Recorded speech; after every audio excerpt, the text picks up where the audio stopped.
The iron door slammed shut behind Marcus Holloway with a finality that echoed through the vast stone chamber like a death knell. He didn't turn around. There was no point. The heavy bolt sliding into place on the other side told him everything he needed to know. There would be no escape through that door, not unless someone on the outside willed it. And the people who had brought him here had made it abundantly clear that his exit depended entirely on what happened in the hours to come. Marcus stood perfectly still, his breath forming small clouds in the frigid air. The chamber stretched before him like something pulled from a fever dream, ancient and impossibly grand, with vaulted ceilings that disappeared into darkness above. Stone columns rose like the bones of some colossal beast, their surfaces carved with symbols he couldn't decipher, worn smooth by centuries of existence. The walls themselves seemed to breathe with age, every crack and crevice holding secrets that predated modern civilization. But it wasn't the architecture that made his heart thunder against his ribs. It was them. 7 vampire women stood arranged in a loose semicircle before him, and the sight of them stole the breath from his lungs. They were simultaneously the most beautiful and most terrifying beings he had ever witnessed. Each stood with an otherworldly grace that made ordinary human movement seem clumsy by comparison. Their skin was pale as moonlight on snow, flawless and luminous in the dim candlelight that provided the chamber's only illumination. Dozens of red candles burned throughout the space, their flames casting dancing shadows that made everything seem alive and shifting. The vampire's eyes, every single pair, glowed with an inner crimson light, like embers in the darkness. Those eyes were fixed on him with an intensity that made him feel simultaneously like prey and like the most fascinating thing they had ever encountered. Their expressions ranged across a spectrum of predatory interest. Some gazed at him with open curiosity, tilting their heads like cats examining a particularly intriguing mouse. Others wore smiles that revealed just the hint of elongated canines, sharp and deadly. Still others watched him with an amusement that suggested they already knew how this night would end. Each vampire woman wore a gown that seemed crafted from shadow and silk, flowing dark dresses that combined medieval elegance with something darker, more primal. The garments moved around them like living things, responding to movements Marcus couldn't see, catching the candlelight in ways that defied normal physics. Some dresses were deep crimson, others midnight black, a few the color of dried blood or dark wine. Intricate embroidery traced patterns across the fabric. Thorns and roses, Celtic knots, symbols from dead languages. But it was their wings that truly marked them as something beyond mortal comprehension. Magnificent and terrible, the wings rose from their backs like the sails of ancient warships.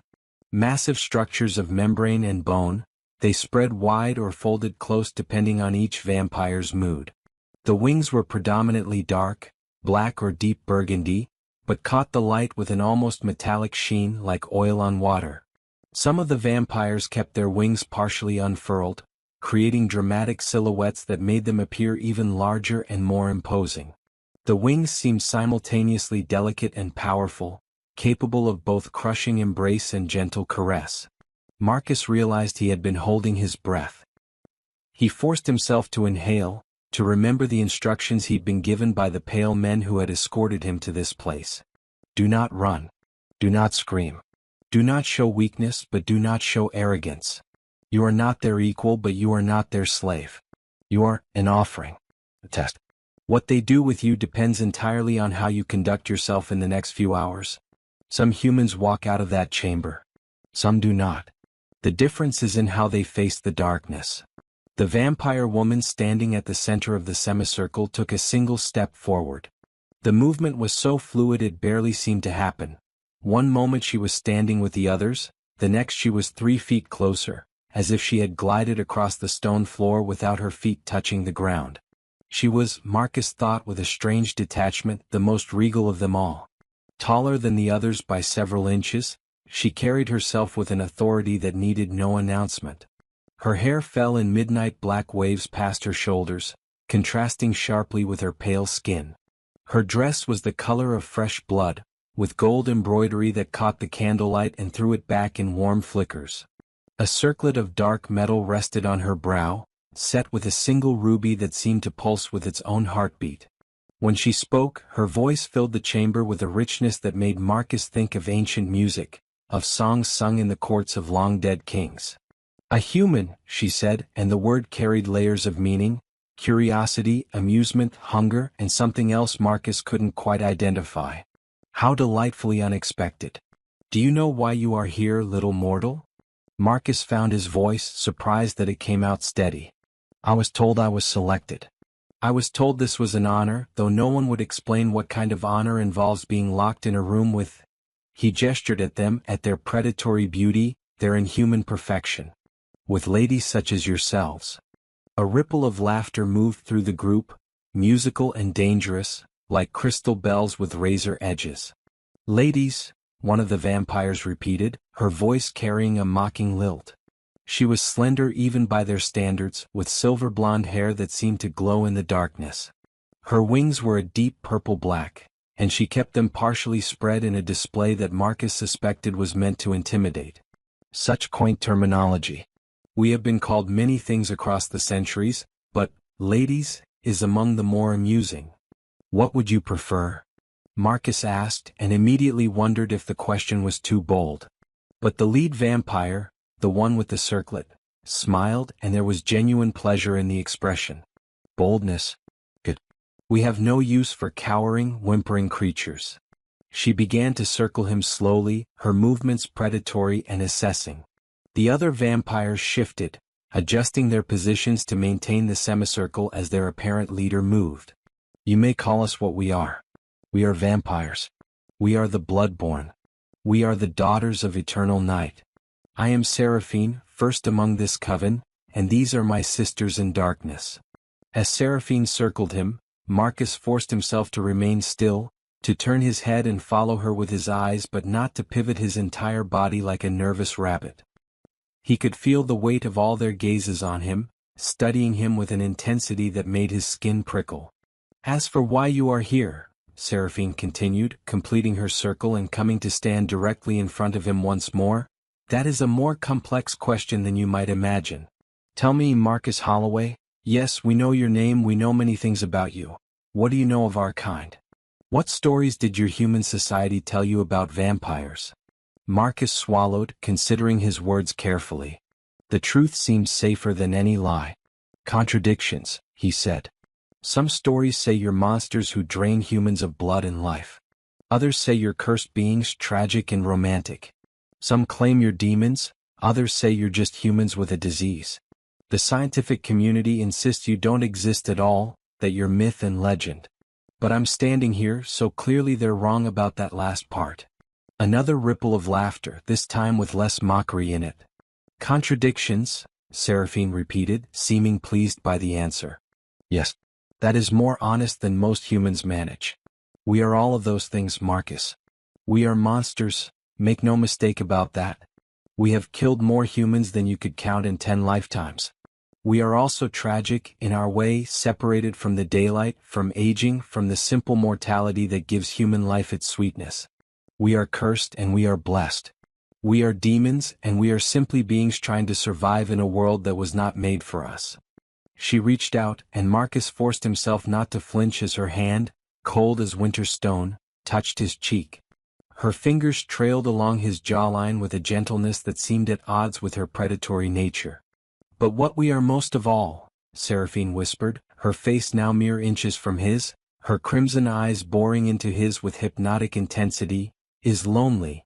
The word hung in the air between them, unexpected and profoundly sad. Seraphine stepped back, and Marcus realized he had been holding his breath again. She turned to face her sisters, her wings spreading wide in a gesture that seemed both protective and inclusive. "That is why you are here, Marcus Holloway. You have been selected not as food, not as prey, though be assured that you could serve that function admirably. You have been selected as a test. A question we have been asking ourselves for decades. Can a human exist among us as something other than victim or thrall? Can one of your kind stand in our presence, know what we are and still choose to remain?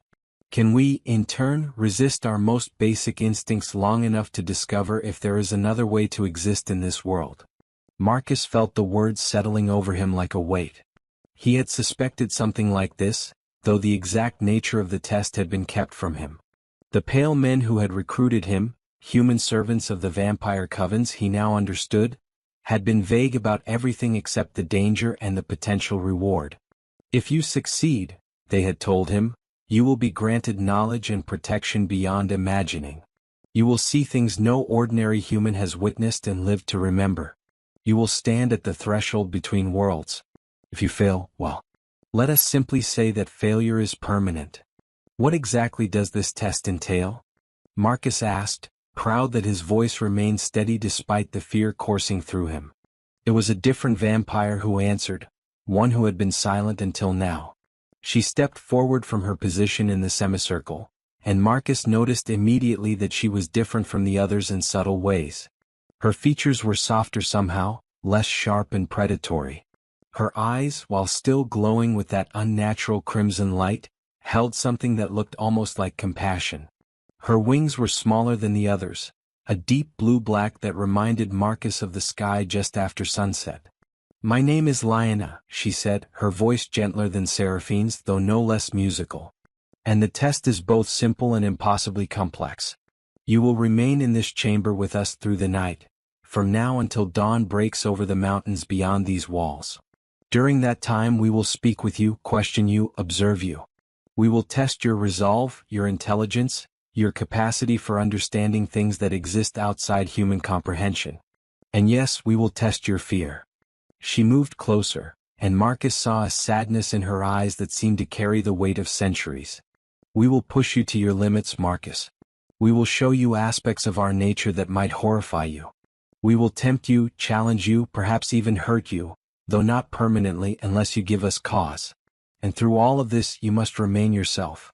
You must not break into mindless terror, but neither must you pretend to be unafraid. You must not grovel, but neither must you challenge us with false bravado. You must be genuinely, authentically human in all its messy, complicated glory. And if I succeed? Marcus asked. Seraphine's smile was sharp as broken glass. If you succeed, you will be granted something unprecedented in the modern age, acceptance into our world as an equal, or as close to equal as a mortal can ever be among the immortal. You will be given knowledge, protection, and access to a society that has existed in the shadows of human civilization for thousands of years. You will be, in essence, a bridge between our peoples. And if I fail? The silence that followed was answer enough. Marcus saw it in their eyes, in the way several of the vampires licked their lips with unconscious hunger. If he failed, if he broke down into screaming terror, or if he proved boring or disappointing, or if he simply couldn't maintain his humanity under pressure, then he would become food.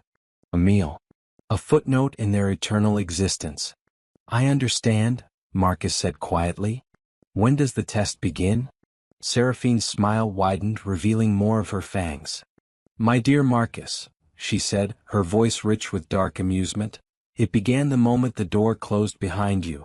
The chamber seemed to shift around Marcus as the vampires moved, breaking their semicircle formation to arrange themselves in a pattern that felt simultaneously more casual and more threatening. Several of them settled onto what Marcus now noticed were pieces of ancient furniture scattered throughout the space, high-backed chairs that looked like thrones, carved from dark wood and upholstered in deep velvet. Others remained standing, their wings folding and unfolding in patterns that seemed to reflect their emotional states. Seraphine gestured to a chair that had been positioned near the center of the chamber, isolated from the others. Sit, she commanded, though her tone was more invitation than order. We shall be here for many hours. No need to exhaust yourself with standing. Marcus approached the chair warily, half expecting some trap, but it proved to be simply what it appeared, an old but sturdy piece of furniture. He lowered himself onto it, acutely aware of how the position made him feel even more vulnerable, surrounded on all sides by beings who could end his life in seconds. Lyanna, the gentler vampire, took a seat in one of the throne-like chairs to his right. She folded her wings close against her back and leaned forward slightly, her crimson eyes studying him with an intensity that was somehow more unnerving than Seraphine's predatory gaze. Let us begin with simple questions, Lyanna said. Tell us about yourself, Marcus Holloway. Not the facts we already know, Your age, your occupation, your family history. Tell us who you are beneath all of that. What makes you more than simply another human among billions? Marcus took a breath, organizing his thoughts. This was a test, he reminded himself. Every word mattered. But Lyanna had also said he must be authentic, genuinely himself. Finding the balance would be the challenge. I'm a man who asks too many questions, Marcus began, surprised by his own honesty. That's what has defined most of my life. I was the child who couldn't accept, because I said so, as an answer. The student who drove teachers mad by questioning assumptions. The employee who challenged procedures that didn't make sense. It's cost me jobs, relationships, peace of mind. But it's also the reason I'm here. When your agents? Servants? When they approached me with this opportunity, most people would have dismissed it as insanity or a scam. But I had to know. I had to understand if there was truth behind the myths. A vampire Marcus hadn't heard speak yet let out a low, appreciative sound. She was positioned to his left, draped across her chair in a way that managed to be both elegant and subtly threatening. Her hair was a deep auburn that caught the candlelight like fire, and her dress was the color of dark wine. Her wings were particularly impressive. Larger than most of the others, a deep crimson with black veining that looked like lightning strikes across dark sky. Curiosity, the auburn-haired vampire said, rolling the word around in her mouth like she was tasting it. A dangerous quality in a human. Curiosity leads you places you should not go, shows you things you should not see. The curious human is the one who opens the door to the basement, enters the abandoned house, investigates the strange sound in the darkness. The curious human is the one who dies first in every cautionary tale your kind tells. Perhaps, Marcus acknowledged. But curiosity is also what drives progress, discovery, understanding. Every scientific advancement, every exploration of new territory, every expansion of human knowledge began with someone being curious enough to ask, what if? Yes, it's dangerous. Yes, it can lead to destruction. But it can also lead to transcendence. Seraphine, who had been standing near the chamber's far wall, moved suddenly, crossing the distance to Marcus's chair in a motion too fast for his eyes to properly track. One moment she was 20 feet away, the next she was directly behind him, her hands resting on the back of his chair, her face close enough to his that he could feel the unnatural cold radiating from her skin. Transcendence, she whispered directly into his ear, and Marcus felt a shiver run down his spine that had nothing to do with temperature. An interesting word choice. Do you seek transcendence, Marcus? Do you wish to rise above your mortal limitations? Is that why you agreed to come here? Do you harbor a secret desire to become like us? It was a trap, Marcus realized immediately. The wrong answer could end this test very quickly. If he said yes, he would seem like a naive fool chasing fantasy. If he said no too quickly, it might seem like a lie or an insult to their nature. I seek understanding, Marcus said carefully, forcing himself not to pull away from Seraphine's proximity. I won't pretend that the idea of immortality isn't seductive. What human can honestly say they've never wondered what it would be like to transcend death? But I'm also not naive enough to think that what you have is simply a gift without cost. Immortality means watching everyone you love age and die. It means existing outside of human society, forever apart. It means sustaining yourself on the blood of living beings. Those aren't costs I'm certain I would be willing to pay, even for eternity. Seraphine pulled back slightly, and Marcus could hear the smile in her voice. Honest? Good. We have no patience for fawning admirers who see only the romance and none of the reality.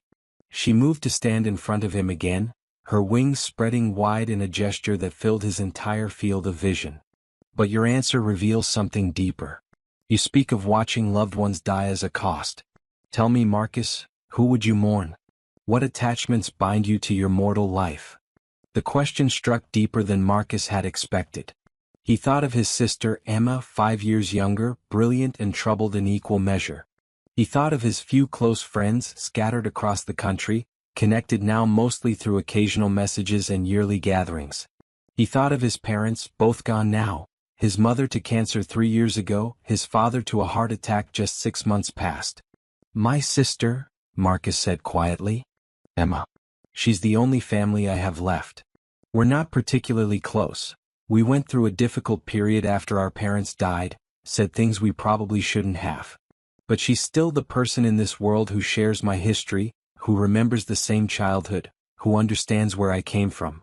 Losing her to time while I remained would be, he trailed off, unable to finish the thought. Lyanna leaned forward in her chair, and when she spoke, her voice carried a gentleness that seemed at odds with her predatory nature.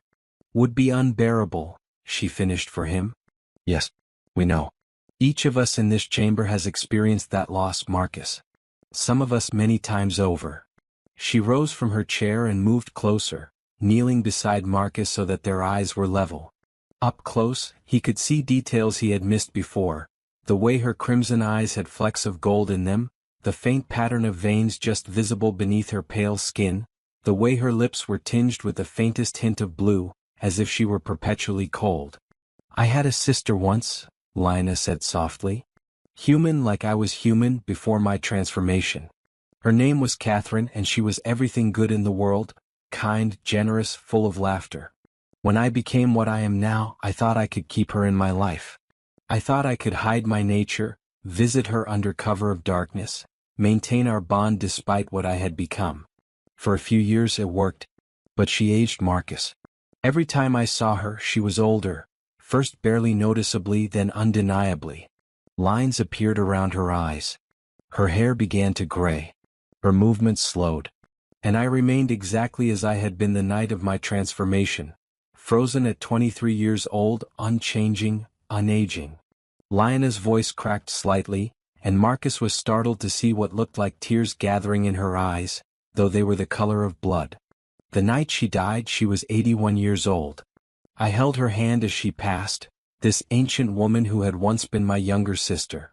She looked at me with her failing eyesight and whispered, "I'm sorry I got old, Lyanna. I'm sorry I couldn't stay young with you." Those were her last words. An apology for being human. For living a natural life and dying a natural death. The chamber was silent except for the soft guttering of candles. Marcus felt the weight of Lyanna's story, the centuries of grief compressed into a few spoken sentences. He understood now, at least partially, what Seraphine had meant when she called them lonely. "How long ago?" Marcus asked quietly. 217 years, Lyanna replied. "And I remember it as if it were yesterday." That is another cost of immortality, Marcus. Not only do you watch those you love die, but you remember every detail of their passing with perfect clarity for centuries beyond. Grief does not fade for us as it does for humans.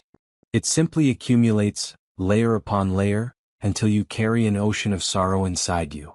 A different vampire spoke up, her voice sharp enough to cut through the melancholy that had settled over the chamber. It was the silver-blonde one with the purple-black wings who had mocked Marcus's use of the word ladies earlier. She remained in her position on the far side of the semicircle, but her voice carried easily across the space. "Enough mourning, Lyanna. We are not here to drown the human in our tears." She fixed Marcus with a gaze that was calculating and cold. "I am Morgana, and I have little patience for sentimentality. Let me ask you something more practical, Marcus Holloway. You say you seek understanding, but understanding requires trust. Why should we trust you? You are human.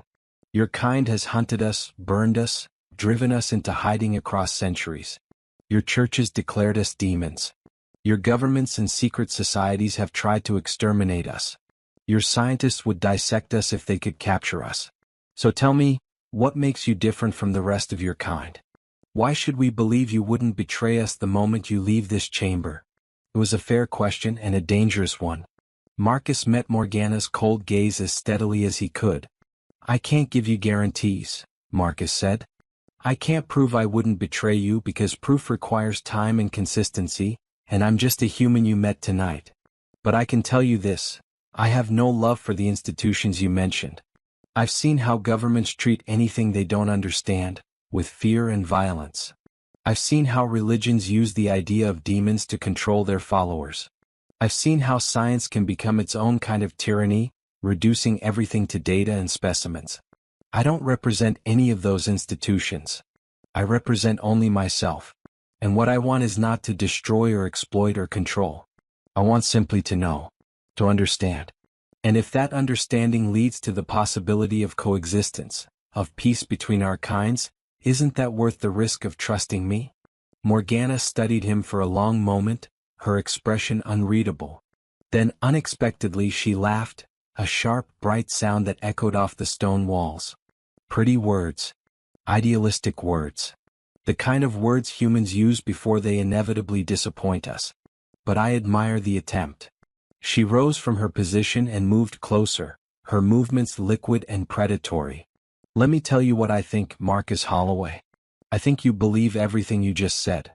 I think you genuinely mean it. And I think that when you are faced with the true reality of what we are, not the tragic romance, not the philosophical complexity but the raw, bloody truth, you will break. You will run. And if you cannot run, you will scream. She was standing directly in front of him now, close enough that Marcus could see the way her fangs caught the candlelight. So let me show you, Morgana whispered. Let me show you what we really are. Before Marcus could react, Morgana's hand shot out and grabbed his wrist. Her grip was like iron, unbreakable despite her slender fingers. She pulled his hand toward her face, and Marcus felt a spike of pure terror as she opened her mouth wide, her fangs extending to their full length, easily an inch long, curved and sharp as surgical instruments. Then she bit down on her own wrist, not his. Dark blood welled up from the wound, blood so dark it was almost black, with a strange luminescence to it as if it contained its own light. Morgana held her bleeding wrist up to the candlelight, letting Marcus see the way the blood moved, the way it seemed almost alive, pulsing with unnatural energy. This is what flows through our veins, Morgana said, her voice taking on a hypnotic quality. Not the blood we take from humans, that is merely food, fuel, sustenance. This is our blood, the essence of what we are. It is corruption and power and eternity distilled into liquid form. One drop of this in a human's bloodstream would begin the transformation, would start the process of dying and being reborn as one of us. It is poison and cure, damnation and salvation. It is what makes us stronger than any human, faster than any human, more deadly than any human. And it is why we will never truly die unless someone takes our head or burns us to ash. She lowered her wrist, and Marcus watched in fascination and horror as the wound closed itself within seconds, the flesh knitting back together until no scar remained. This is not poetry, Morgana continued. This is not philosophy or romance or tragic beauty. This is biology of a sort your scientists cannot explain. We are predators, Marcus. We are creatures that exist by consuming the life force of other beings. Yes, we can be cultured and civilized. We can wear beautiful clothes and live in elegant chambers and speak with sophistication. But beneath all of that, we are hunters. And you are prey. That is the fundamental truth that no amount of pretty conversation can erase. The chamber was silent. Marcus could feel every eye on him watching for his reaction. This was the test within the test, he realized. They had shown him compassion and shared their grief, but now they were showing him the horror. They needed to see how he would react to both sides of their nature. Marcus took a slow breath, forcing his racing heart to calm. I understand, he said quietly. And I'm not going to pretend that what you just showed me doesn't terrify me on some level. It does. You are dangerous. You are predatory. You could kill me without effort if you chose to. But here's what I also understand. You're not mindless killers. If you were, I would already be dead. You're showing me this not to frighten me into submission, but to see if I can accept the totality of what you are. You want to know if I can look at the monster and still see the person. If I can acknowledge the predator without losing sight of the intelligence behind the eyes. He met Morgana's gaze steadily. You are dangerous. But so are humans in our own way. We may not have supernatural powers, but we have weapons that can kill thousands in moments. We have cruelty that needs no curse or transformation to explain it. We have the capacity for evil that requires nothing more than ordinary human choice. So yes, you're predators. But that doesn't make you incomprehensible. It doesn't make coexistence impossible. It just makes it complicated. For a moment, nobody moved. Then Seraphine began to clap, a slow, deliberate sound that filled the chamber. Well spoken, Seraphine said, genuine approval in her voice. You continue to surprise us, Marcus Holloway. Many humans would have fainted or begun screaming the moment Morgana drew blood. You did neither. You watched, you processed, you responded with thought rather than pure emotion. This is good. This is very good. She moved to stand beside Lyanna, placing a hand on the gentler vampire's shoulder in a gesture that seemed almost sisterly. But we have only begun to test you, dear Marcus. We have shown you our sadness and our savagery. Now I think it is time to show you our society. To help you understand not just what we are, but how we exist in the world. Seraphine moved to one of the massive stone walls, where Marcus now noticed a series of frames hanging in the shadows. She gestured toward them with a sweep of her hand, and at some unspoken command, several of the candles near the wall brightened, their flames growing taller and casting more light on what hung there. They were paintings, dozens of them, arranged in a pattern that seemed to follow a chronological progression. Marcus rose from his chair, drawn forward by curiosity, and the vampires parted to let him approach. As he got closer, he could make out details that made his breath catch in his throat. The paintings were old, some of them clearly centuries old, their surfaces cracked with age, their colors faded but still visible. And in nearly every one he recognized faces. The faces of the vampire women standing in the chamber with him. "We do not appear in mirrors," Seraphine said from behind him, her voice taking on the cadence of a history lesson. "That particular myth happens to be true. Something about our nature fails to reflect in silvered glass. Your scientists would say it violates the laws of physics, but then, our entire existence violates those laws. However, we do appear in paintings, in photographs, in any artistic rendering. So we have, across the centuries, commissioned artists to capture our images. This wall is our chronicle, Marcus. Our history made visible." Marcus moved along the wall, examining each painting in turn. The oldest ones were done in styles he recognized from art history classes: medieval religious paintings, Renaissance portraits, Baroque compositions. In one, Seraphine sat on a throne wearing armor, a sword across her knees, the painting dated 1347 in small script at the bottom. In another, Lyanna stood in a garden under a full moon, her wings spread wide, the style suggesting it was painted sometime in the 1600s.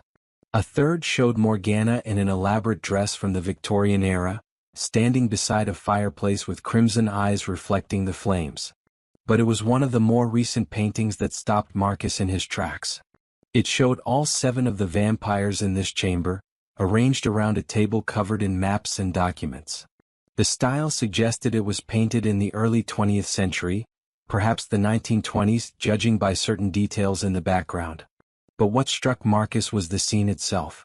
They weren't hunting or feeding or doing anything overtly monstrous. They were working, planning, collaborating.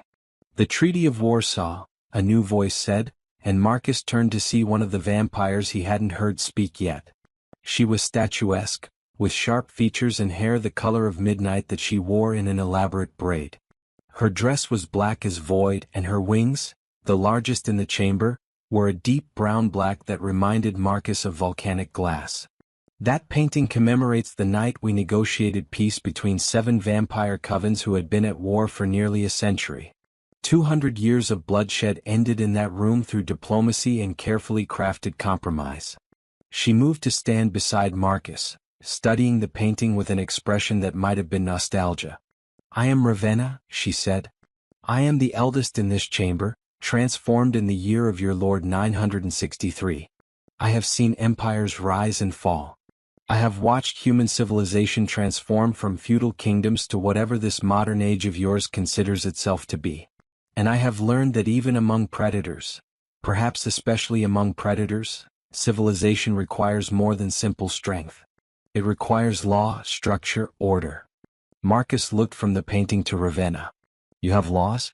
A government?" "Of a sort," Ravenna replied. "Nothing so formal as your human governments, with their constitutions and bureaucracies. But yes, we have rules that govern interaction between covens.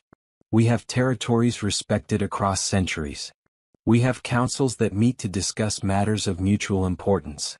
We have, in essence, a society, one that exists in the shadows of yours, unknown and unseen, but no less real for all that." She gestured to the other paintings on the wall. We are not simply isolated monsters, Marcus. We are communities. We form bonds, alliances, friendships. We create art and music and literature. We preserve knowledge from eras your historians can only guess at. We are, in many ways, living libraries of human history, having witnessed firsthand the events that you only read about in books. Marcus moved to another painting, this one showing a massive gathering, dozens of vampires, perhaps hundreds, assembled in what looked like a vast cavern. What is this? The conclave of 1815, Seraphine answered, moving to stand on Marcus's other side. Held in the catacombs beneath Paris. Every major coven in Europe sent representatives. We were gathering to discuss how to adapt to the industrial age, to the changing nature of human civilization. Gas lighting was making cities brighter. Railways were making travel faster. The old ways of hunting and hiding were becoming more difficult. We needed to evolve our strategies for survival.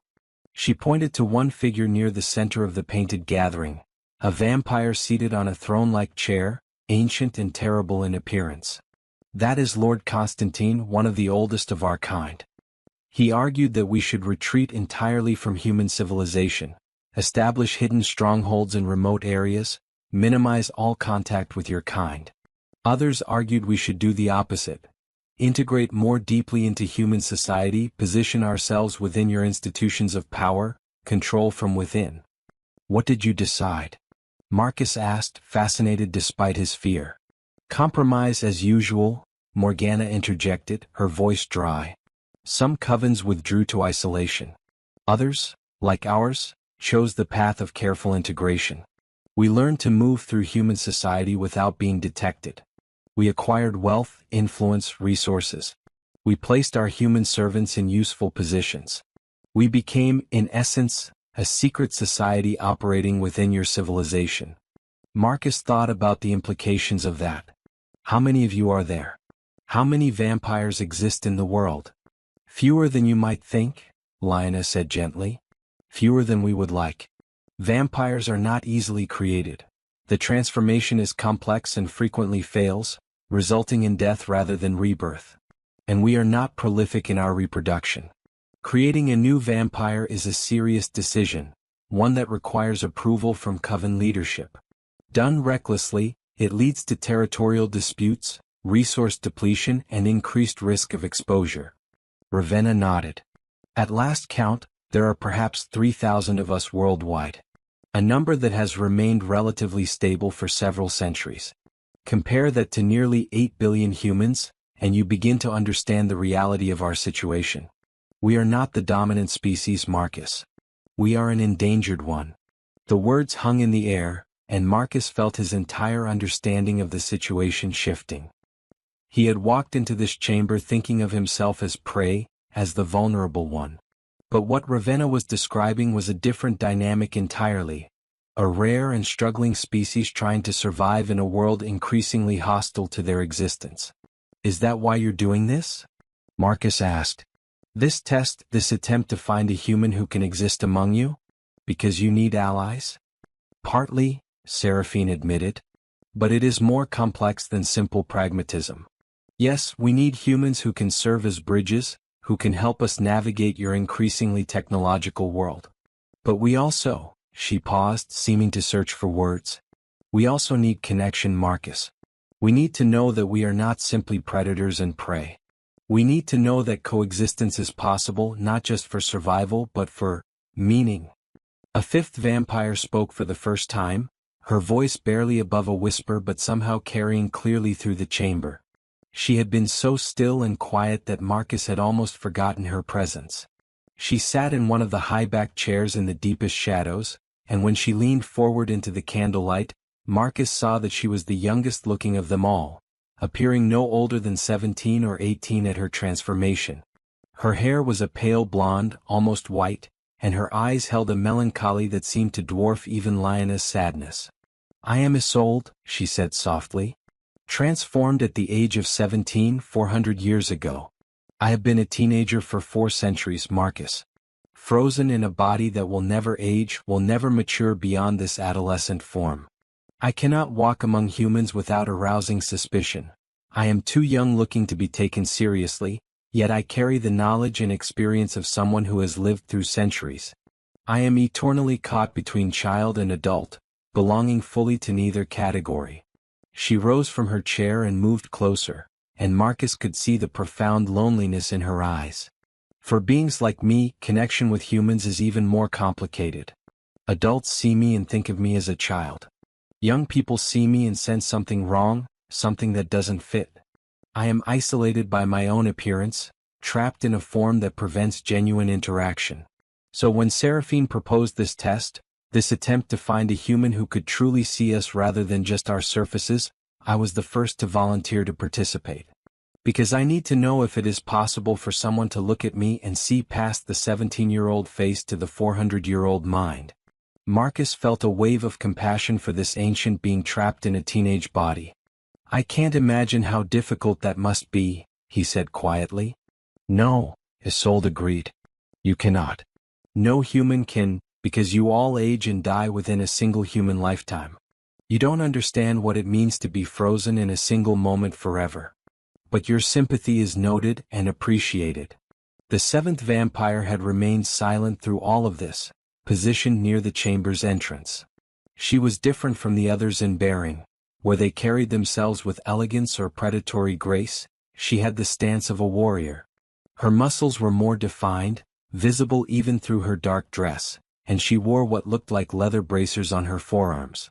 Her wings were solid black, and her hair was cut shorter than the others, just past her shoulders, more practical than decorative. Now she stepped forward, her boots making distinct sounds on the stone floor. I am Kira, she said, her voice carrying the crisp edge of someone accustomed to giving orders. I am the protector of this coven, the one who ensures our safety from outside threats. And I have questions for you, Marcus, that are more direct than the philosophical musings of my sisters. She moved to stand directly in front of him, her posture confrontational but not overtly threatening. You have heard our histories. You have seen our pain and our society. But here is what I need to know. If you leave this chamber alive, if you are granted entry into our world, what will you do with that knowledge? Because knowledge is power, Marcus, and power can be used to help or to harm. I need to know what you would choose. It was a test of a different kind, Marcus realized. Kira wasn't interested in his philosophy or his capacity for empathy. She wanted practical assurance that he wouldn't become a threat.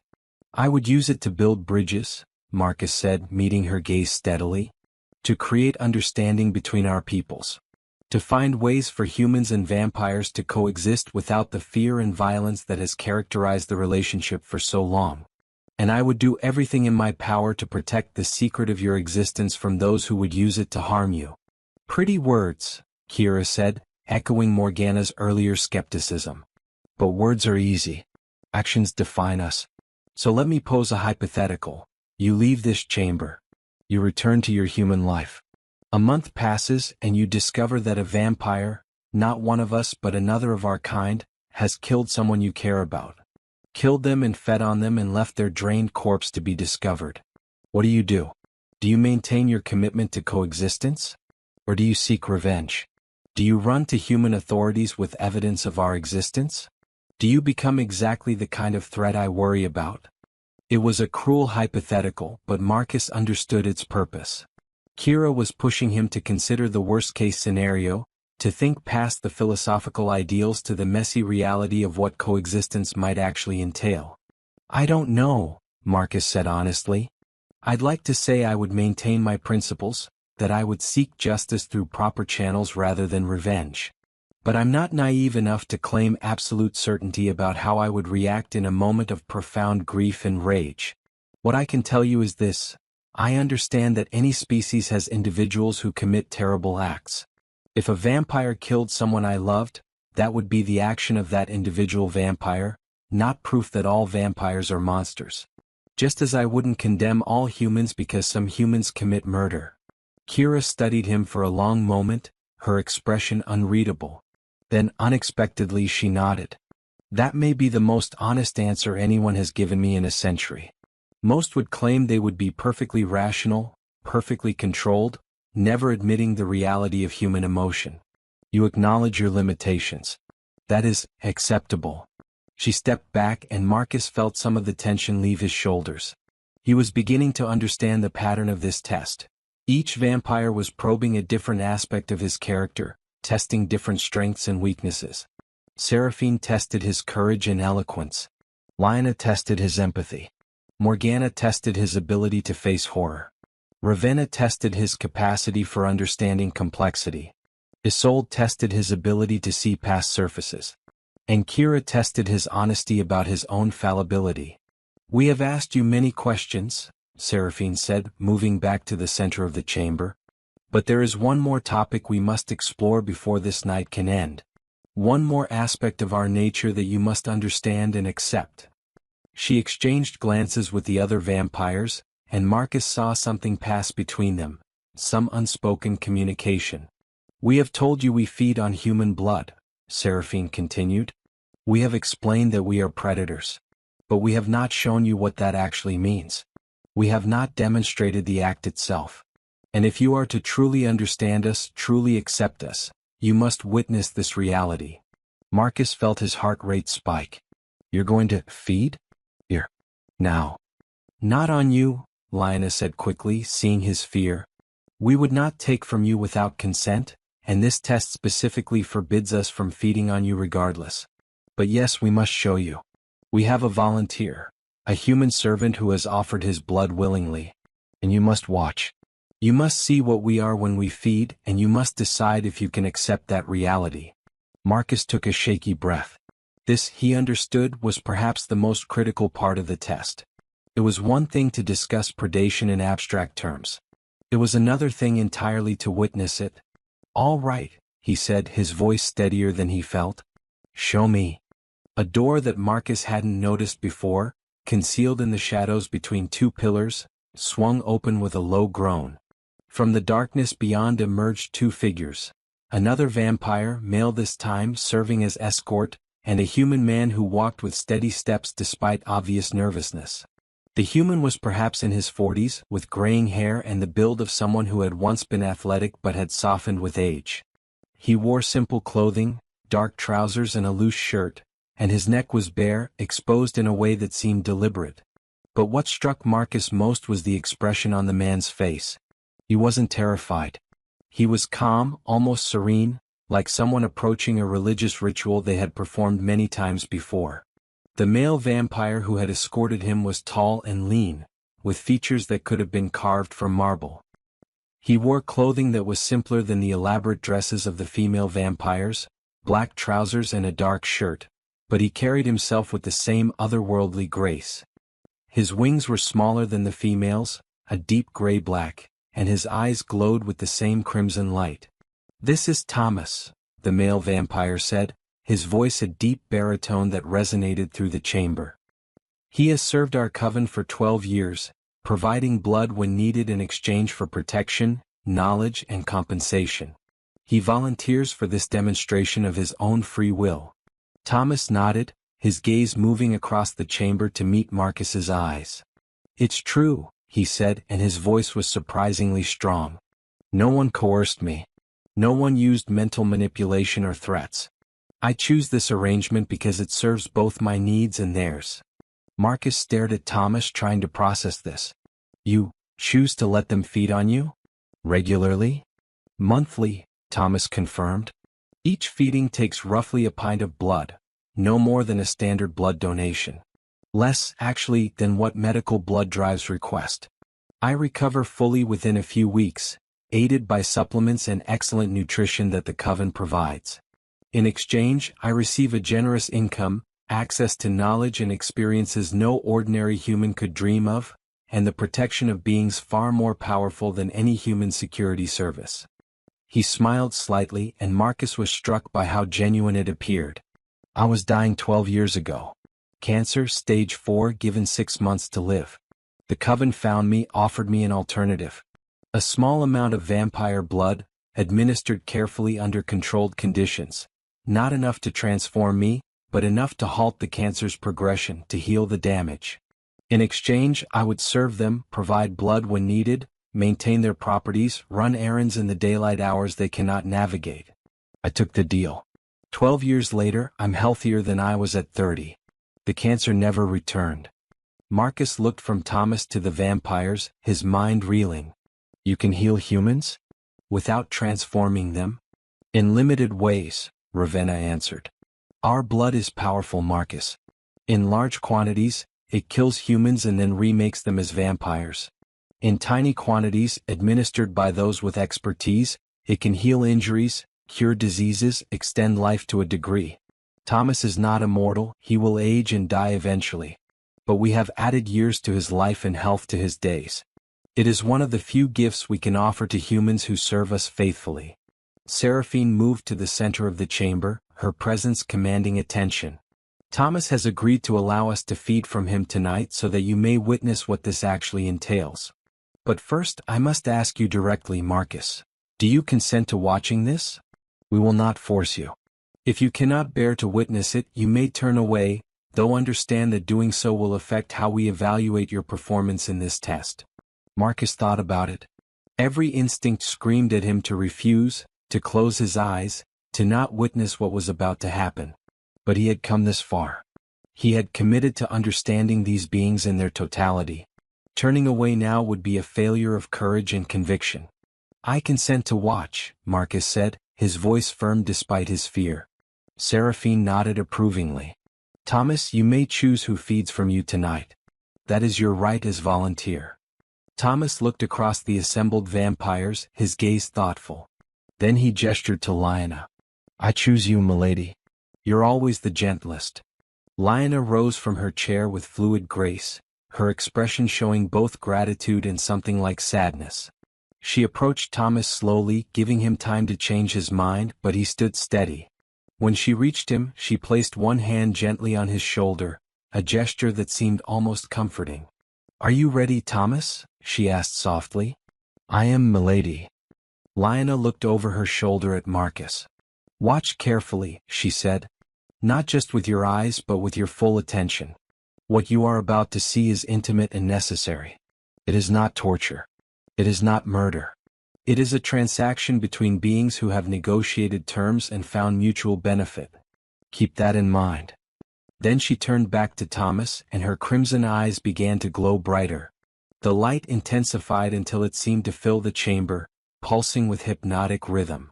Marcus realized he was watching some form of supernatural power at work. Something that went beyond mere physical abilities. Thomas's eyes grew heavy, his expression becoming distant and peaceful. The light helps, Lyanna said, her voice taking on a melodic quality, still speaking to Marcus even as her attention remained on Thomas. It relaxes the human, reduces fear and pain, makes the experience more pleasant. We can feed without this, violently if necessary, but we prefer not to. The blood tastes better when freely given, when the human is calm rather than terrified. She moved closer to Thomas, her hand sliding from his shoulder to cradle the back of his head gently. Her other hand tilted his chin up, exposing the line of his throat. Marcus could see Thomas's pulse beating in his neck, the rhythm slow and steady, unnaturally calm given what was about to happen. Lyanna's fangs extended fully, the candlelight catching on their razor-sharp points. She leaned in, and Marcus forced himself to keep watching even as every instinct told him to look away. The bite was swift, faster than Marcus's eye could track. One moment Lyanna's fangs were visible, the next they were buried in Thomas's throat. Marcus saw the man's body tense for just a fraction of a second, then relax completely, his eyes fluttering closed. A sound escaped his lips, not a scream or a cry of pain, but something that sounded almost like a sigh of relief.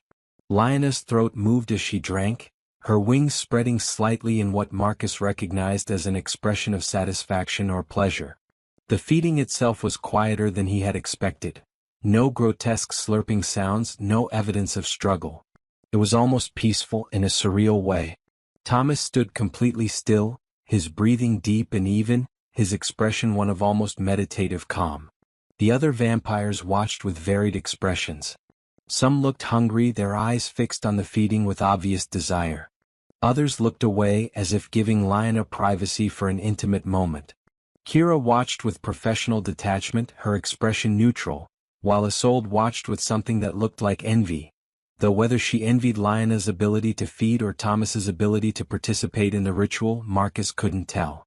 The feeding lasted perhaps 2 minutes, though to Marcus it felt simultaneously longer and shorter than that, time becoming elastic and strange in the candlelit chamber. Then Lyanna withdrew her fangs carefully, and Marcus saw Thomas's throat for a brief moment. 2 small puncture wounds that were already beginning to close, healing at an accelerated rate that had to be the result of something in the vampire's saliva. Lyanna stepped back, supporting Thomas with gentle hands as he swayed slightly. Her lips were stained with blood, dark red, distinctly human rather than the strange black luminescent blood that flowed in vampire veins. She licked her lips clean with a movement that was both predatory and oddly fastidious, like a cat grooming itself. Thomas opened his eyes, and they were slightly unfocused but not pained. He smiled weakly. "Thank you, milady," he said, his voice a bit hoarse but steady. "As always, it was an honor." The male vampire who had escorted Thomas and moved forward immediately, wrapping a supportive arm around the human's shoulders. "Come," he said gently. "You need rest and sustenance. We have prepared everything you need." As Thomas was led back through the concealed door, Marcus realized he had been holding his breath again. He released it slowly, processing what he had just witnessed. It hadn't been the horror show he had expected. It had been strange, unsettling, definitely predatory, but it hadn't been monstrous. It had been, as Lyanna had said, a transaction. A ritual with rules and respect and mutual benefit. Thomas had given blood willingly, and in return he received healing, protection, purpose. Lyanna turned to face Marcus, her expression serious. "You watched the entire feeding. You did not turn away or close your eyes. What did you see, Marcus? What do you think of what you witnessed?" Marcus took a moment to organize his thoughts, knowing that his answer mattered deeply. "I saw a relationship," he said finally. "Not an equal relationship. There's an inherent power imbalance between predator and prey that can't be ignored. But I saw respect. I saw consent. I saw Thomas treated as a person rather than simply as food. I saw you using your powers to make the experience less painful for him. I saw complexity." He paused, then continued. "It still frightens me. The idea of being fed upon, of being that vulnerable to being so much more powerful than me. But I also saw that it doesn't have to be violent. It doesn't have to be murder. If this is how you survive, through arrangements with willing humans who benefit from the relationship, then I can accept it. Not embrace it, maybe not participate in it myself unless necessary, but accept it as a valid form of coexistence." Seraphine was smiling, and this time the expression reached her eyes, softening her predatory features. "You continue to impress us, Marcus. Many humans who witness feeding become hysterical, unable to process what they've seen. Others become inappropriately fascinated, fetishizing the act, seeing it as romantic rather than recognizing its genuine danger. You have managed to walk the line between those extremes, acknowledging both the fear and the possibility, both the predation and the partnership." Morgana moved closer, and Marcus noticed that her usual cold skepticism had softened slightly. "I admit," she said, "I expected you to fail at this stage. Most do. They either break down in terror or they reveal themselves to be thrill-seekers chasing vampire romance fantasies. But you have shown capacity for genuine understanding. That is rare." Marcus felt something unnot in his chest. Relief, perhaps, or the first genuine hope that he might actually survive this test. But he was also exhausted. The emotional and psychological weight of the past hours was beginning to take its toll. As if sensing his fatigue, Ravenna gestured to his chair. "Sit," she commanded gently. "You have been standing and moving for hours. The night is not yet over, dawn is still several hours away, but we can allow you a brief respite before the final portion of the test." Marcus sank gratefully into the chair, and one of the vampires, the auburn-haired one he now realized he still hadn't heard speak much, produced a small flask. She offered it to him with a slight smile. "Water," she said, her voice rich and warm. "Just water, I promise. No blood, no strange vampire concoctions. You need to stay hydrated, especially given the stress of the evening." Marcus took the flask gratefully and drank. The water was cool and clean and he felt some of his energy returning. "Thank you," he said. "I'm sorry, I don't think I caught your name earlier?" The auburn-haired vampire's smile widened. "I am Kasia," she said. "I have been content to observe for most of the evening, but now I think it is time I added my own test to the proceedings." She settled gracefully onto the arm of his chair, close enough that Marcus could feel the unnatural cold radiating from her body. Her massive wings folded close against her back, and she studied him with eyes that held a strange mixture of amusement and genuine interest. "Tell me, Marcus," Kasia said, her voice taking on a conspiratorial tone, "what is your greatest fear? Not the obvious one, not the fear of death or pain or being fed upon. I mean your deepest, most personal fear. The thing that keeps you awake at night, that haunts your quietest moments. Tell me that, and I will tell you if you have passed my portion of the test." Marcus stared at Kasia, caught off guard by the question. Greatest fear. Not the surface-level fears that everyone acknowledged, death, pain, loss. But the deeper thing, the personal terror that defined him in ways he rarely admitted even to himself. He thought about deflecting, giving some answer that sounded profound but was actually safe. But he had been honest all night, and that honesty had served him well. These beings could likely sense deception anyway, could probably hear his heartbeat accelerate if he lied. "Meaninglessness," Marcus said finally, the word coming out almost as a whisper. "My greatest fear is that nothing I do matters. That I'll live my life, make my choices, struggle and strive and search for truth, and in the end it will all amount to exactly nothing. That I'll die and the universe won't notice. That every question I've asked, every answer I've sought, every moment of curiosity that has defined my existence will dissolve into the void without leaving even a ripple behind." The chamber was silent. Even the candles seemed to still their flickering for a moment. Kasia's expression had gone from amused to intensely focused. "Go on," she said softly. Marcus found the words spilling out now, things he had never articulated even to himself. "I think that's why I ask so many questions. Why I can't just accept easy answers. Because if I'm going to exist for such a brief time in the cosmic scale of things, then I need to know. I need to understand. I need to find meaning in the questions themselves, since I'm probably never going to live long enough to find all the answers. And the thought that I might waste my limited time on this earth, that I might get to the end and realize I never actually understood anything important, that I was just going through the motions without ever really seeing the truth of things." He trailed off, shaking his head. "That terrifies me more than any physical death could." Kasia was quiet for a long moment, her crimson eyes studying him with an intensity that felt like it was looking into his soul. Then unexpectedly she laughed, not mockingly but with genuine delight. "Oh, you beautiful, tragic, perfectly human creature," she said, and there was affection in her voice. "Do you know what you have just done? You have articulated the fear that drives half the creative and intellectual output of your entire species. The fear of meaninglessness, of insignificance, of cosmic irrelevance. It is the question behind every religion, every philosophy, every work of art that attempts to transcend the mundane. It is the most human fear there is, and you wear it openly." She reached out and placed one cold hand against Marcus's chest, over his heart. "Feel that?" she asked. "That beating, that rhythm, that insistence of life? That is meaning, Marcus. Right there. The fact that you fear meaninglessness proves that you are capable of recognizing meaning when you find it. The fact that you search for truth proves that truth exists to be found. You are not going through motions. You are engaging with existence in the deepest way a mortal being can. And that is never meaningless even if it ends in death."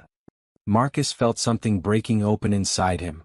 Some wall he had built around that fear, keeping it contained and unexamined. Kasia's words struck him with unexpected force, and he found his eyes stinging with tears he refused to let fall. "But it does end," Marcus said, his voice rough. "That's the thing I can't get past. Everything I learn, everything I understand, everything I become, it all ends when I die. And what's the point of gaining wisdom if it just evaporates? What's the purpose of understanding if it can't be preserved, can't be passed on, can't outlive the brief spark of consciousness that achieved it? Now we arrive at the heart of it," Seraphine said, moving to stand before Marcus. Now we reach the true test. Because this, Marcus, is why we need beings like you. This is why we search for humans who can bridge our worlds. She knelt before him, bringing herself to his eye level, her wings spreading wide in a gesture that seemed almost protective. You fear the brevity of your existence. You fear that your wisdom will die with you. But what if it didn't have to? What if there were beings who could preserve your knowledge, your insights, your accumulated understanding, and carry it forward through centuries? What if your brief spark of life could ignite a flame that burned for ages beyond your death? Marcus stared at her, understanding dawning. You're offering to remember me. To preserve what I learn and understand. More than that, Ravenna interjected, rising from her chair. We are offering you a place in our chronicles. We are offering to make your life meaningful by weaving it into a narrative that spans centuries. Every human who serves us faithfully, who contributes genuine value to our society, becomes part of our history. We do not simply remember them, we honor them. We tell their stories. We ensure that their contributions outlive their mortal spans. She moved to the wall of paintings and gestured to one Marcus hadn't examined closely before. It showed a human man, clearly human, no crimson eyes or fangs or wings, standing beside a vampire in what looked like a laboratory or library. The human was elderly, white-haired and wrinkled, but his eyes held sharp intelligence. The vampire beside him was holding a book, and both figures were looking at it with expressions of intense interest. That is Dr. Wilhelm Hartmann, Ravenna said. Human. Born in 1847, died in 1932. He was a scholar who discovered proof of our existence through meticulous research and, rather than exposing us, approached us with an offer of collaboration. He spent the last 40 years of his life working with our covens, helping us understand modern science, teaching us how to navigate the 20th century, adapting our ancient knowledge to contemporary frameworks. In exchange, we taught him things your human universities could never have provided: direct testimony about historical events, access to texts and artifacts preserved from ancient civilizations, insights into the nature of consciousness and existence that we've accumulated across millennia. She touched the painting gently, reverently. When he died at the age of 85, we held a ceremony in his honor that lasted 3 nights. We commissioned this painting. We preserved his writings in our archives. We ensured that every coven in Europe knew his name and his contributions. Dr. Hartmann has been dead for nearly a century, but we still speak of him. We still reference his work. His life had meaning that extends far beyond his biological death, because we chose to preserve and honor it. Marcus felt his throat tighten. This was it, the offer beneath the offer, the real purpose of this entire test. They weren't just evaluating whether he could coexist with them. They were evaluating whether he could serve as a bridge, a translator, a preserver of knowledge between their species. You're asking me to do what he did, Marcus said.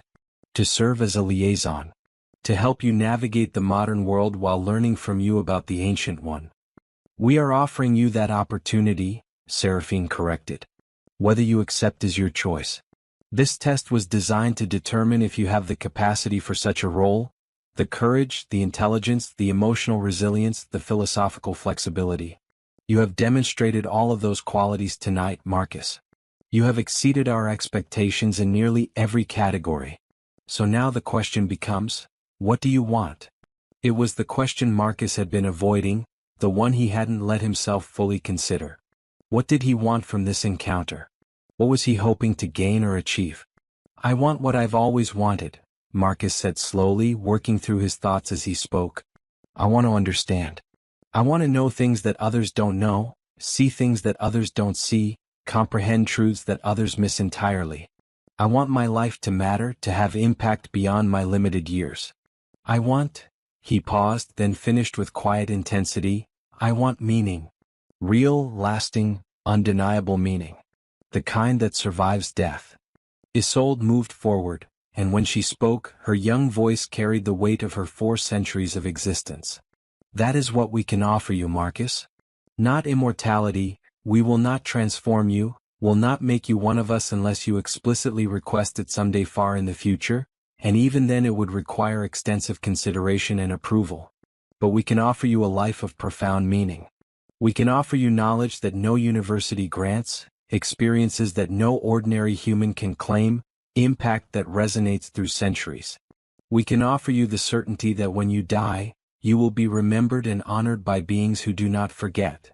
She reached out and took Marcus's hand, her grip cold but gentle. I envy you in a way. You have the possibility of a meaningful mortal life, something I will never experience. You can live knowing that each day brings you closer to death, and therefore each day matters intensely.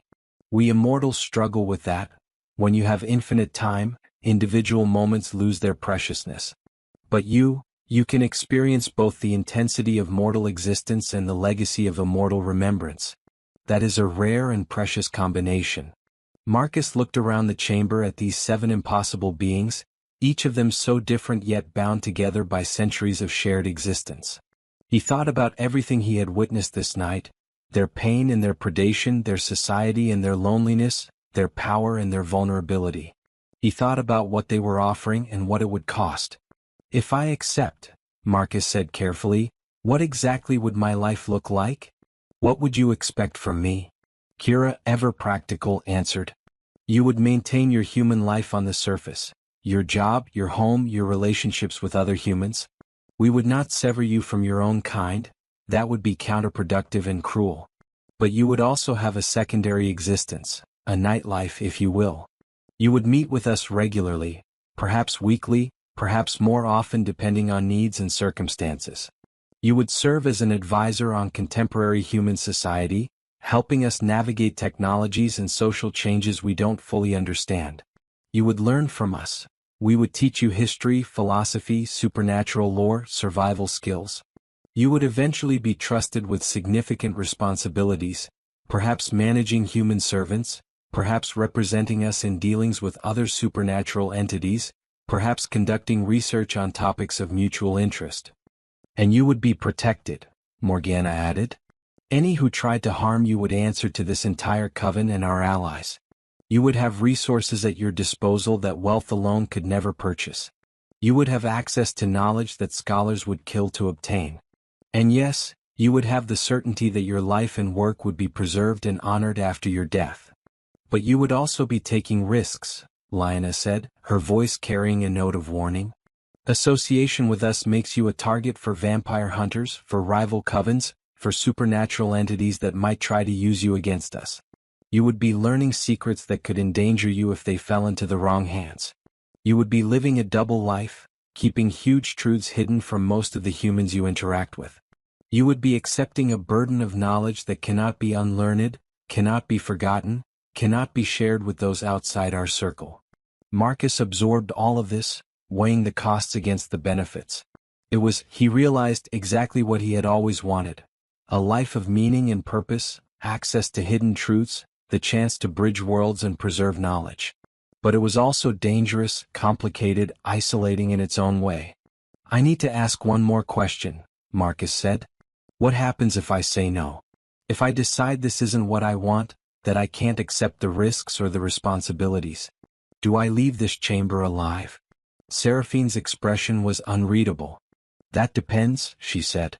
If you refuse because you are frightened, because you lack the courage to embrace what we offer, then no, you do not leave alive. We cannot risk someone knowing our secrets who lacks the strength to keep them. But if you refuse after genuine consideration, if you decline because you honestly believe this path is not right for you despite understanding and respecting what we are, then yes, you may leave alive. We would modify your memories, not erase them entirely but blur them, make them seem dreamlike and uncertain. You would remember this night as a strange experience, perhaps a vivid hallucination, but not with the clarity needed to endanger us. And you would return to your ordinary human life, unchanged except for a lingering sense that you encountered something profound that you can't quite recall. It was more than Marcus had dared hope for, a genuine choice with survival possible regardless of which option he selected. That in itself told him something important about these beings. They were dangerous, yes, but they were also capable of mercy, of respecting autonomy even when it would be easier to simply eliminate threats. I need a moment, Marcus said, to think. To really consider what I'm choosing. Take your time, Ravenna said. We have hours yet before dawn. This is perhaps the most important decision you will ever make. It deserves careful thought. Marcus closed his eyes, blocking out the visual input so he could focus entirely on his internal deliberation. He thought about his life as it currently existed.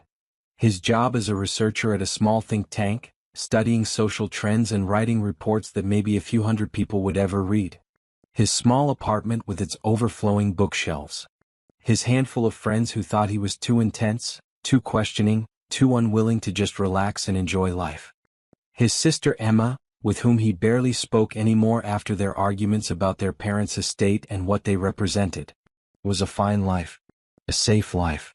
A life that might last another 40 or 50 years if he was lucky, producing minor insights and small impacts, and then he would die and be forgotten within a generation.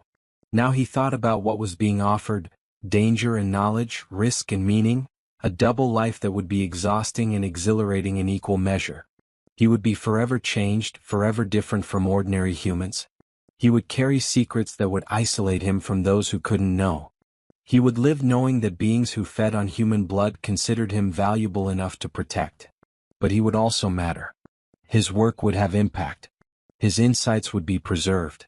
His life would connect to something larger and longer lasting than any single human existence could achieve.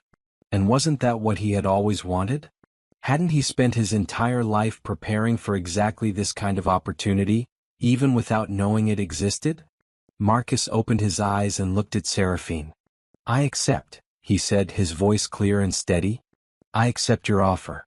I want to be your bridge, your liaison, your student and advisor. I want to learn from you and help you and be part of something that outlasts my brief time in this world. I want my life to mean something, and I believe you can help me achieve that. The change in the chamber was immediate. The vampires collectively relaxed, their postures softening, their expressions shifting from evaluative to welcoming. Several of them smiled, genuine smiles, not the predatory grins Marcus had seen earlier. Seraphine stood and extended her hand to Marcus. He took it, rising from his chair, and she pulled him into an embrace that was cold but somehow comforting, like being wrapped in winter moonlight. Welcome, she whispered into his ear. Welcome to the threshold between worlds, Marcus Holloway. Your life as you knew it has ended. Your new life begins tonight.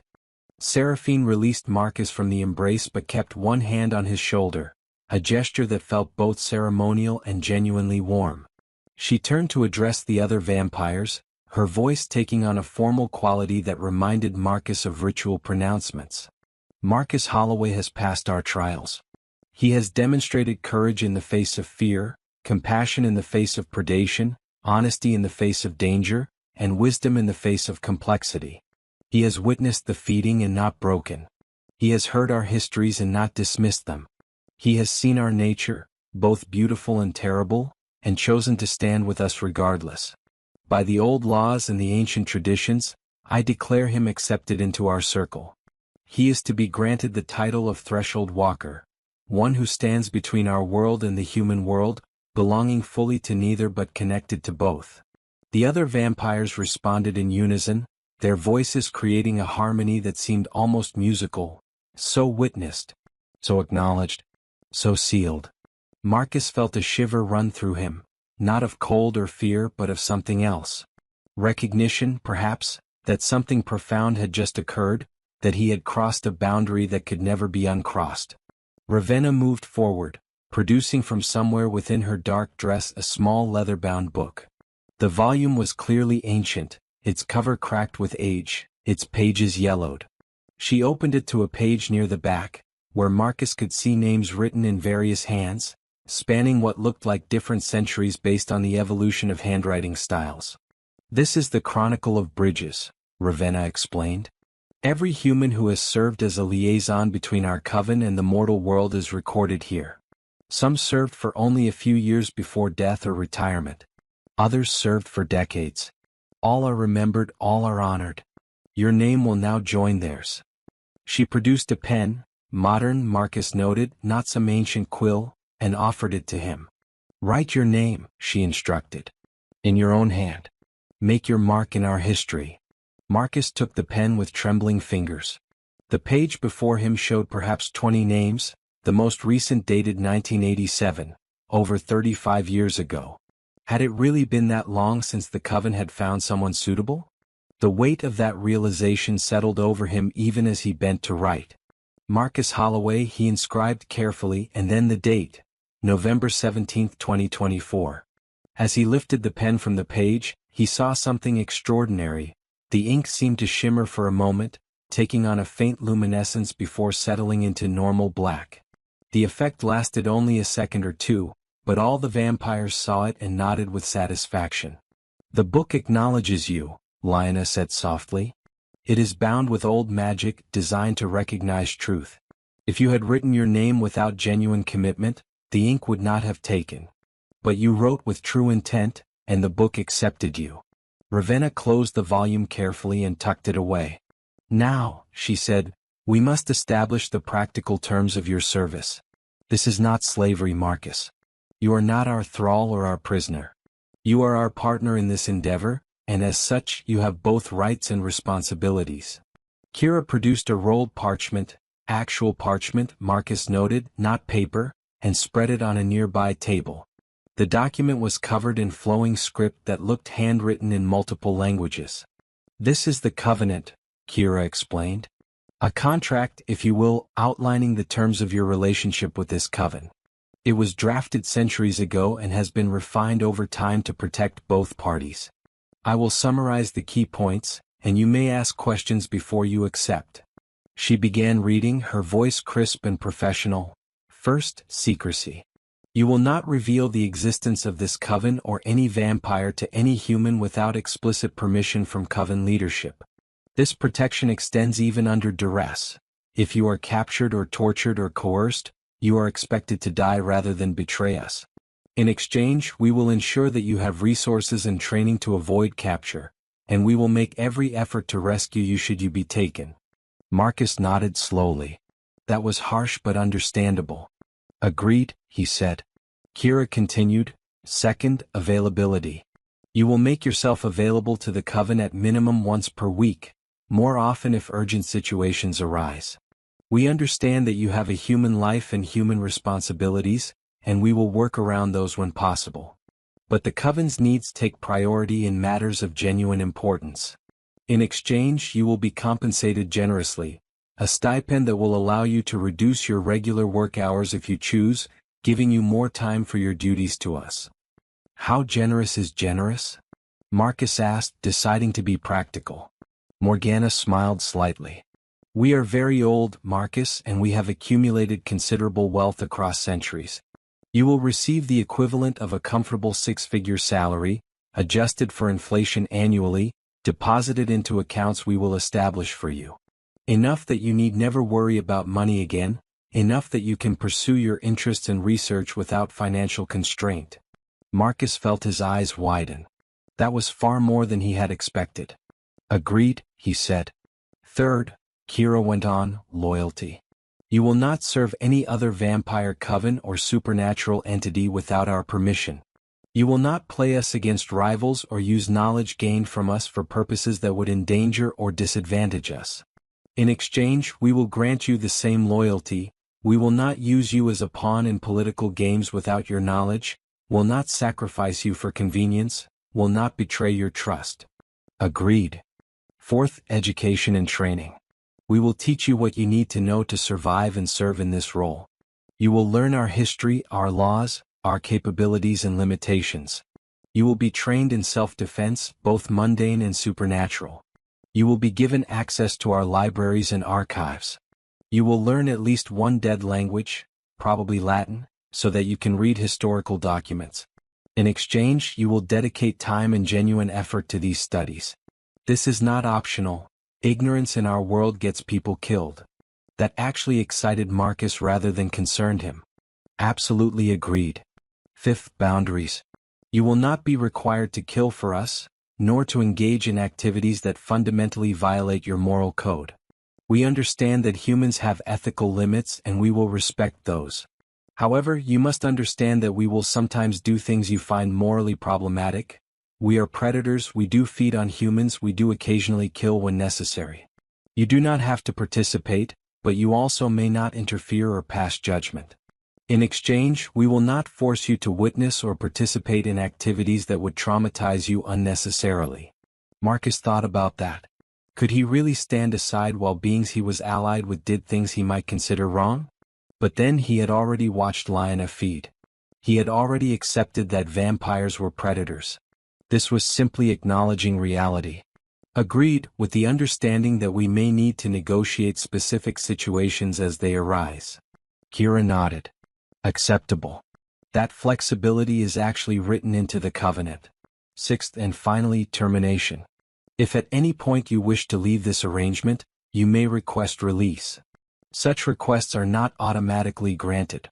We will evaluate whether you can be safely released without endangering us. If we judge that you can, your memories will be adjusted as previously described, and you will return to ordinary human life.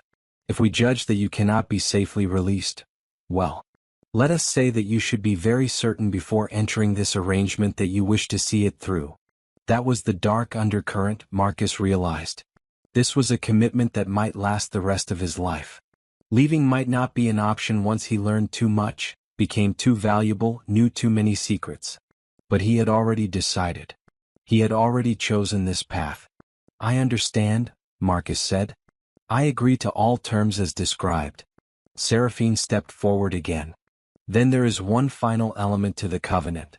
A binding to make it more than just words on paper. She produced a small knife, more of a ceremonial dagger really, with an ornate handle and a blade that gleamed in the candlelight. I will need a drop of your blood, Marcus. Just a single drop, freely given to seal the agreement. Marcus extended his hand without hesitation. Seraphine made the smallest of cuts on his index finger. He barely felt it, and caught the blood that welled up on the blade of the knife. Then she pressed her own finger to the blade, and Marcus saw the strange dark luminescent vampire blood mix with his red human blood on the metal. The mixture glowed, actually glowed, with a light that was neither red nor the dark shimmer of vampire blood but something entirely new, a blue-white radiance that seemed to pulse with life. Seraphine touched the blade to the parchment of the covenant, leaving a mark where the two bloods had mingled. The parchment absorbed the light, and for a moment symbols flared across its surface, symbols that Marcus didn't recognize but that felt ancient and powerful. Then they faded, leaving only the text and a small mark where Seraphine had touched the blood to the page. It is done, Seraphine said, her voice carrying weight and finality. You are bound to us and we to you. Welcome, Marcus Holloway, Threshold Walker. Welcome to Eternity's Edge. The other vampires moved forward, and one by one, they each clasped Marcus's hand or touched his shoulder, a gesture of acceptance, of welcome, of acknowledgement. Even Morgana, whose skepticism had been the sharpest, gripped his hand firmly and nodded with what looked like respect.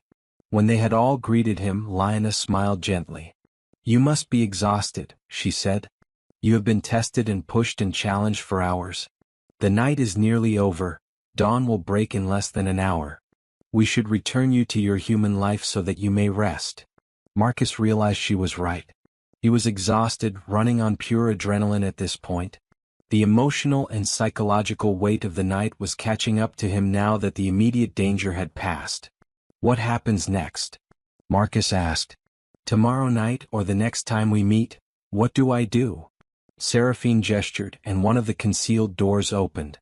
The male vampire who had escorted Thomas earlier entered, now carrying what looked like a leather messenger bag. This contains materials you will need, Seraphine explained as the male vampire handed the bag to Marcus. A phone that connects directly to us, secured and encrypted. A key to a property we maintain in the city, where you can meet with us or access resources. Initial reading materials to begin your education. And enough cash to address immediate needs. Tomorrow evening, you will return to the address on the card you'll find in the bag. We will begin your training properly then. Marcus took the bag, feeling its weight. Everything was happening so fast now, the transition from test subject to accepted member feeling almost surreal. One more thing, Isolde said, moving forward. She was holding something small that glinted in the candlelight. As she came closer, Marcus saw it was a ring, silver set with a small dark stone that seemed to absorb light rather than reflect it. "This is your mark of protection," she explained. "Any vampire who sees this ring will know you are under the protection of our coven. It is not infallible, rivals might still challenge us by harming you, but it significantly increases your safety. Wear it always." She slipped the ring onto Marcus's right hand, and he was surprised by how well it fit, as if it had been made specifically for him. The dark stone seemed to warm against his skin, and he could have sworn he felt a pulse from it, as if the ring itself had a heartbeat. "Now," Seraphine said, "we will escort you from this chamber. The human servants who brought you here will return you to your home. Sleep. Process what you have learned. And tomorrow night return to us, and we will begin to show you the true extent of the world you have joined." Marcus was led through a different door than the one through which he had entered, this one opening onto a corridor lit by modern electric lights, a jarring contrast to the ancient chamber. 2 human servants were waiting there, the same pale men who had recruited him originally. They nodded respectfully, their attitude toward him noticeably changed. He was no longer simply a test subject. He was, apparently, someone worthy of respect. As Marcus followed them down the corridor, he looked back one last time at the chamber. The 7 vampire women stood silhouetted against the candlelight, their wings creating dramatic shadows against the ancient stone walls. They looked like something from a medieval painting, beautiful and terrible and utterly impossible. And yet completely real.